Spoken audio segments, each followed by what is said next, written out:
Na hakuna na problem, ni uamuzi tu, kwamba utakumbuka wakati wa uchaguzi mtandao kwa mara ya kwanza kwenye uchaguzi wa 2015 mtandao ulitumika kwa sehemu kubwa sana. Na uchaguzi ule kama unavyojua ulikuwa na mgawanyiko mkubwa sana. Na mimi nilipewa kazi ya kukipigania Chama cha Mapinduzi, wagombea wake na mgombea wetu urais. Kwa hiyo nikawa ni kama nashinda huko mitandaoni. Kwa hiyo ni baada ya uchaguzi nikaamua nichukue likizo kidogo, kama wanavyosema detoxification. Lakini baada ya kukaa pembeni kuchukua likizo nikaona kumbe saa nyingine ukiwa uko nje pia maisha yanakuwa ya kawaida tu na mazuri tu na yanaendelea. Kwa hiyo nikaongeza kidogo muda wa kutokuwepo, lakini pia nikaamua kufocus zaidi kwenye matokeo ya kazi tuliyopewa.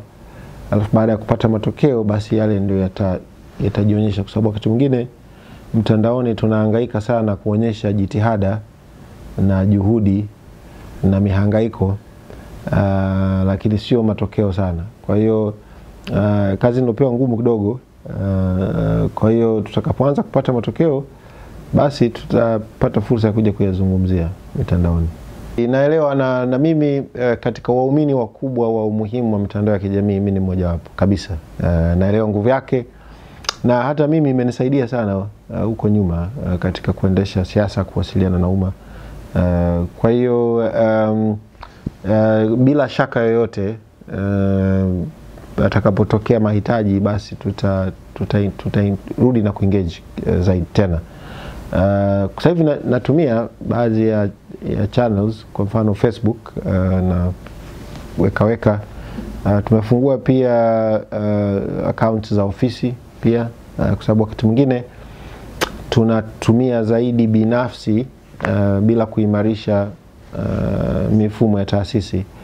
Kwa hiyo kuna Twitter account ya Vice President Office VPO ambayo iko verified, pia tulihakikisha iko hivyo.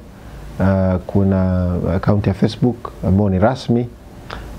Kwa hiyo na zenyewe tunazipa nguvu ili nitumie nafasi niliyopewa kuacha angalau kumbukumbu hapa kwamba ofisi na yenyewe ilianzisha hizi account zikawa verified na zenyewe zinawasiliana, kuliko tu iendelee kuwa za kwangu na mimi binafsi, wakati kazi hii ni kazi ya serikali.